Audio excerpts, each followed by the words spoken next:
السلام علیکم ورحمۃ اللہ وبرکاتہ۔ دوستو، آج ایک بہت ہی حساس مسئلہ لے کر آپ کی خدمت میں حاضر ہوئے ہیں۔ اس طرح کے مسائل کو بیان کرنا کوئی بے حیائی نہیں ہے، البتہ آج کے دور میں نوجوانوں کے اندر یہ مسائل بہت تیزی کے ساتھ پھیل رہے ہیں۔ کیا مرد اور کیا عورتیں سبھی اس گناہ کے اندر ملوث ہوتے جا رہے ہیں۔ اسی کے پیش نظر آج ہم اس ویڈیو میں اس گناہ سے بچنے کے لیے کچھ عمل آپ کی خدمت میں پیش کریں گے۔ آپ سے گزارش ہے کہ اس ویڈیو کو آخر تک ضرور دیکھیے گا اور نوجوانوں میں اصلاح کی غرض سے اس ویڈیو کو شیئر بھی کیجیے گا۔ مشت زنی یعنی ہاتھ کے ذریعے لذت حاصل کرنا اور منی کو ڈسچارج کرنا شریعت کی نظر میں گناہ کبیرہ ہے، اور اس مشت زنی کے گناہ سے بچنے اور اس کی عادت نکالنے کے لیے نیک ماحول اور اچھی صحبت اختیار کرنا بہت ضروری ہے۔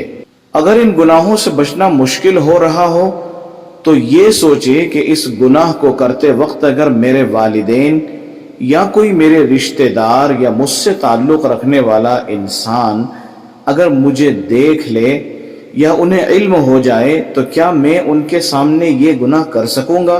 پھر یہ سوچے کہ جب میں والدین کے سامنے گناہ سے شرماتا ہوں تو اللہ تعالی جو ہر وقت مجھے دیکھ رہے ہیں اور جو میرے خالق ہیں، جو میرے حقیقی محسن ہیں اور حساب اور کتاب پر مکمل قادر ہیں، ان کے سامنے میں کس منہ سے حاضر ہوں گا۔ نیز یہ بات بھی سوچے کہ قیامت کے دن اگر والدین، بیوی، بچوں، بہن، بھائیوں اور میرے اپنے ٹیچرز اور میرے شاگرد، دوستوں اور تمام مخلوق کے سامنے بتا دیا گیا کہ فلاں ابن فلاں نے فلاں وقت یہ گناہ کیا تھا، تو اس وقت آدمی شرم سے پانی پانی ہو جائے گا۔ قیامت کا وہ منظر سوچے جو امید ہے کہ گناہوں کا ترک کرنا آسان کر دے گا، اور ان سب باتوں کی عادت پیدا کرنے کے لیے اللہ کے نیک بندوں کی صحبت اختیار کرنا انتہائی ضروری ہے۔ اس کے ساتھ ساتھ فرض نمازوں کی پابندی کے علاوہ اللہ سے ان گناہوں سے بچنے کی خصوصی دعا بھی کرتے رہیں۔ ان سارے کاموں کے ساتھ میں یہ 8 کام آپ کو کرنے ہیں۔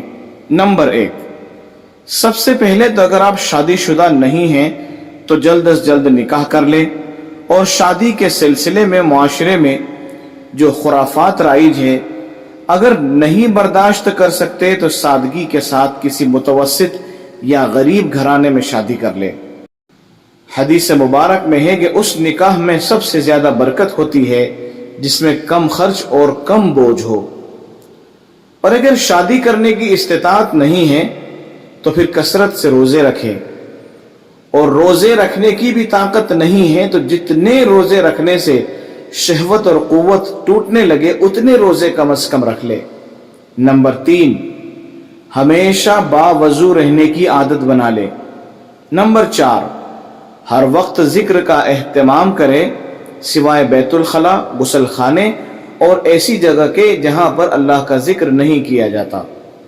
نمبر 5، تنہائی میں وقت نہ گزارا کریں، اس لیے کہ تنہائی میں جب آدمی ہوتا ہے تو وہاں پر شیطان اس کے ساتھ میں ہو جاتا ہے اور پھر اس سے طرح طرح کے گناہ صادر ہو جاتے ہیں۔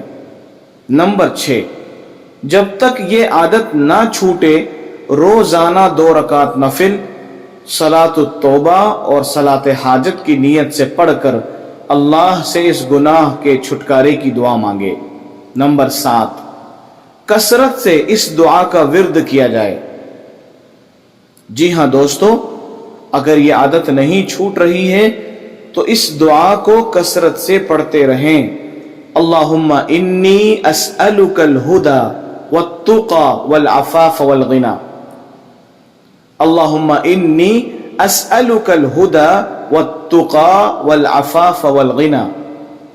نمبر 8، کثرت کے ساتھ سید الاستغفار پڑھنے کا اہتمام کیا جائے، انشاءاللہ یہ عادت جلد ہی چھوٹ جائے گی۔ سید الاستغفار یہ آپ کی اسکرین پر ہے۔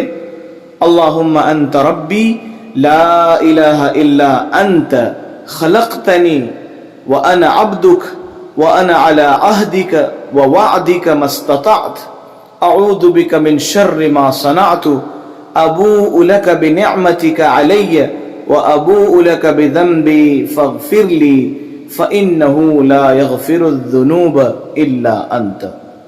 امید ہے کہ جن بھائیوں کو بھی اس طرح کی بیماریاں لگی ہوئی ہے اور مشت زنی کی عادت ان سے نہیں چھوٹ رہی ہے تو یہ بتائے ہوئے طریقے آپ استعمال کریں اور اللہ کی مدد کو اپنے ساتھ شامل حال فرمائیں. انشاءاللہ بہت جلد یہ عادتیں چھوٹ جائے گی.